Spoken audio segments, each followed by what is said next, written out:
శాస్త్రీయ అంశాలను కథలుగా చెప్పటం మన వారికి వెన్నతో పెట్టిన విద్య. పదాలు సాంకేతికంగాను సూచనప్రాయంగాను ఉంటాయి.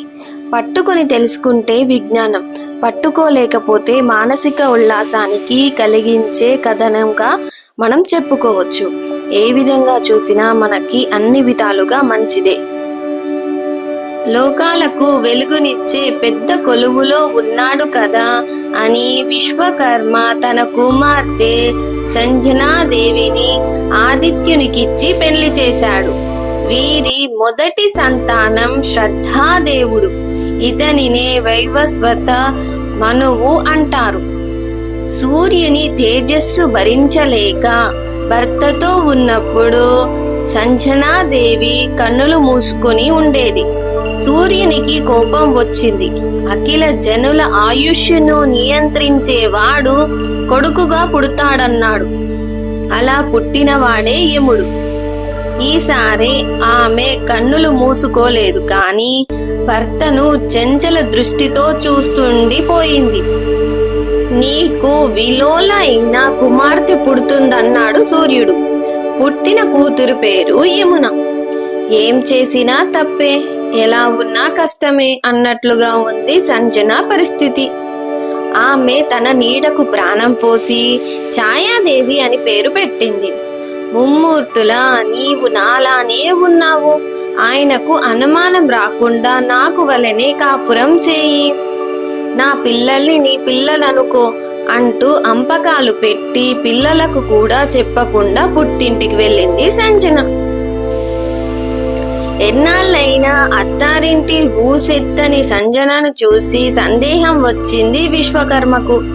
కూతురుకు సరిదిద్ది చెప్పి అత్తారింటికి పంపించాడు. భర్త వద్దకని బయలుదేరిన సంజన కురుదేశాలకు వెళ్ళి బడబ నామంతో అశ్వరూపాన్ని ధరించింది. పచ్చిక బీళ్లలో విహరింపసాగింది. ఈలోగా ఛాయకు 2 మగపిల్లలు, 1 ఆడపిల్ల పుట్టారు. శృతకర్మ, శృతశ్రవుడు, తపతి వాళ్ళ పేర్లు. శృతశ్రవుడు తదుపరి కాలంలో సూర్య సావర్ణి మనువుగా పేరొందాడు. శృతకర్మను మనందరము శనీశ్వరునిగా ఎరిగి ఉన్నాము. తపతి నదముగా ప్రసిద్ధురాలయ్యింది. పిల్లలు పుట్టాక ఛాయకు సవతి తల్లి మనస్తత్వం వచ్చేసింది. సంజన పిల్లలను వేరు భాగంతో చూడసాగింది. యమునికి అనుమానం వచ్చి ఛాయ నడవడిని పరికించసాగాడు. ఆమె తన తల్లి కాదని తెలుసుకొని దెబ్బలాట పెట్టుకున్నాడు. మాట పెరిగింది. తల్లిని తన్నడానికి వెళ్ళాడు యముడు. నీ కాలు తెగి పడునుగాక అని శపించింది ఛాయ. యముని కాలు తెగి నేల మీద పడింది. ఈ గొడవతో విషయం సూర్యుని వరకు వెళ్ళింది. తెగి పడిన కాలు క్రిములు తిని వేస్తాయని, తదుపరి యమునికి కాలు యథాతథంగా వస్తుందని, యముని కాలు తిని వేసిన క్రిములే లోకంలో వ్యాధులుగా వర్ధిల్లుతాయని, మానవులు రోగాల కారణంగా మరణిస్తుంటారు గనక వారు యముణ్ణి నిందించరని వరమిచ్చాడు సూర్యుడు. ఈ గొడవలో శని తల్లి పక్షం వహించి తండ్రితో తగువు పెట్టుకున్నాడు. శనిని ఇంటి నుండి వెళ్ళగొట్టాడు సూర్యుడు. బడబ రూపంలో తిరుగుతున్న సంజనను కనుగొన్న సూర్యుడు ఆమె పట్ల మరులాగొన్నాడు. ఫలితంగా వారికి అశ్విని దేవతలు కలిగారు.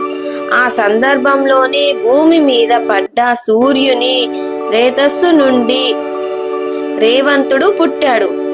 విషయం తెలిసిన విశ్వకర్మ కురుభూములను చేరుకున్నాడు. సంజన పడుతున్న ఇబ్బంది అటు భర్తకు ఇటు తండ్రికి అర్థమయ్యింది.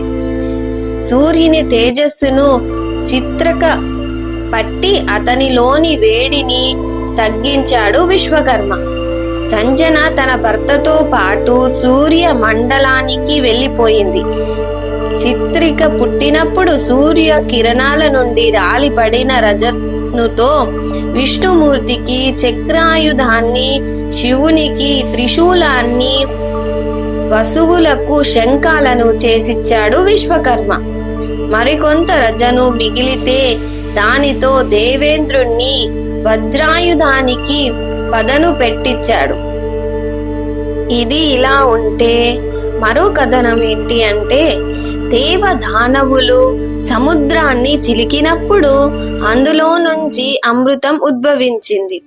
విష్ణువు అమృతాన్ని దేవతలకు పంచుతున్న సమయంలో రాహువు దేవతల పంక్తిలో కూర్చొని అమృతాన్ని సేవించబోతూ ఉన్నప్పుడు సూర్య చంద్రులు చూసి విష్ణువుకు చెప్పారు. విష్ణువు తన చక్రంతో రాహువు తల నరికివేశాడు. అయితే అప్పటికే అమృతాన్ని నోటిలో పోసుకోవడం వల్ల మొండెం నుంచి తల వేరైనప్పటికీ అమృత ప్రభావంతో తల భాగం ప్రాణంతోనే ఉంది. ఆ రాహువు సూర్య చంద్రులను పట్టుకొని బాధించడం మొదలు పెట్టాడు. తాను రాహువు తల నరికించి దేవతలకు చాలా మేలు చేసినప్పటికీ తనను రాహువు బాధిస్తూ ఉంటే దేవతలు తనకు సహాయంగా రాకుండా చోద్యం చూస్తున్నారని సూర్యునికి దేవతల మీద కోపం వచ్చి ముల్లోకాలకు బాధ కల్పించాలనే ఉద్దేశంతో అష్టాద్రికి చేరి అక్కడే ఉంటూ లోకాలను తన కిరణాల చేత తప్పింపజేయడం మొదలుపెట్టాడు. అప్పుడు ఋషులు దేవతలు కలిసి బ్రహ్మ వద్దకు వెళ్లి సూర్యుడు లోకాలను దహింపజేస్తున్న విషయాన్ని గురించి చెప్పారు. దానికి బ్రహ్మ కశ్యప మహర్షి కుమారుడైన అనురుడు చాలా విశాలమైన శరీరం కలవాడు, గొప్ప తేజస్వి. అతన్ని సూర్యుని ముందు రథం మీద కూర్చుండబెట్టి సారథ్యం చేస్తే భయంకరమైన సూర్యుని తేజస్సు అడ్డగింపబడుతుందని సలహా ఇచ్చాడు. సూర్య శక్తిని తట్టుకోగలిగే అనురుడు జన్మ వృత్తాంతాన్ని చూసుకున్నట్లయితే కశ్యప ప్రజాపతి భార్యలైన వినత, కద్రువుల తమకు సంతానం కావాలని భర్తను కోరుతారు. అప్పుడు కశ్యపుడు వారిని ఎలాంటి పుత్రులు కావాలి అని అడగగా కద్రువ తనకు ప్రశాంతమైన దేహాలు కలిగిన పుత్రులు 1000 మంది కావాలి అని కోరింది. వినత మాత్రం తనకు వారి కంటే బలవంతులైన 2 పుత్రులు కావాలి అని కోరింది. పుత్రుల కొరకు కశ్యపుడు పుత్ర కామేష్టి యాగం చేశాడు. యాగ ఫలితంగా కద్రువకు 1000 అండాలు, వినుతకు 2 అండాలు లభించాయి. ముందుగా కద్రువ అండాలు పక్వం చెందింది. 1000 మంది నాగ కుమారులు జన్మించారు. అందుకు వినుత ఉక్రోషపడి తన అండాలలో ఒక దానిని బలవంతంగా చిదిమింది. దాని నుండి సగం దేహంతో జన్మించిన వాడే అనురుడు. అండము నుండి బయటకు రాగానే తన తల్లిని మందలించి తనకు అసంపూర్ణమైన దేహం కలిగించినందుకు కారణమైన ఆమెను ఎవరిని చూసి ఈర్ష్యతో ఆ దారుణానికి పూనుకున్నదో వారికే దాసివవుతావని బాధతో శపించాడు. తరువాత వినుతకు మరో అండం ద్వారా గరుడు జన్మించాడు. సూర్యుడి తాపం నుండి విముక్తి పొందడానికి బ్రహ్మ సలహా మేరకు గరుడు ముల్లోకాల క్షేమాన్ని కోరి తన అన్న నడుము క్రింది భాగం లేనివాడు అయిన అనురుడ్ని మోసుకొని వెళ్లి సూర్యుని రథం మీద కూర్చోబెట్టాడు. సారథి రథికుడికి వెన్ను పెట్టి గుర్రాలను తోలాలి. అనురుడు అందుకు భిన్నంగా సూర్యుడి వైపు ముఖం పెట్టి కూర్చున్నాడు. సూర్యుడి నుండి వెలువడిన కిరణాలు దుష్ప్రభావాలను తాను వడగట్టి మంచి కిరణాలను భూమికి పంపడం మొదలుపెట్టాడు. సూర్యోదయానికి పూర్వం ఆకాశంలో కనబడే ఎరుపు వర్ణం అనురుడు చూస్తుండే సాహసానికి సంబంధించినది. దీనిని ఓజోన్ పొర అతి నీలలోహిత కిరణాలు అడ్డుకుంటుందన్న దానికి ప్రతీకగా తీసుకోవచ్చు. సూర్యుడి కిరణాలు అడ్డుకుంటూ ముల్లోకాలకు ప్రశాంతతను కలగజేసిన అనురుడు అన్న పేరు స్థిరపడింది. శూరసుత, అనూరు, అరణ్యకశ్యపి, గరుడాడ్రజ అనేవి అనురునికి గల మరికొన్ని పేర్లు.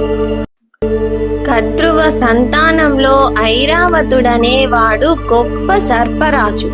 అతనికి 20,000 మంది సంతానం.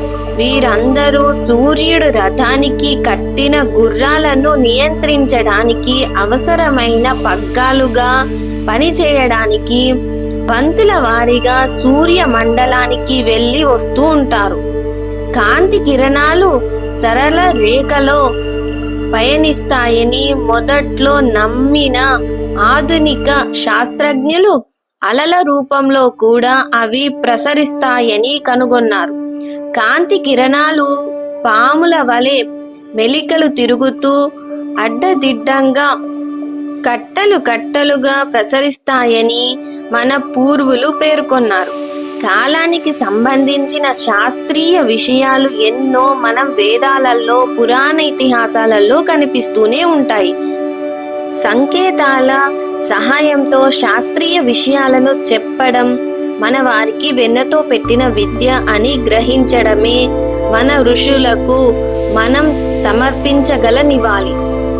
అత్యంత సనాతనమైన, ఎంతో విశిష్టతను సొంతం చేసుకున్న మన హైందవ ధర్మాన్ని గౌరవించడంతో పాటు ముష్కరుల దాడుల నుండి కాపాడుకోవలసిన బాధ్యత కూడా మనదే.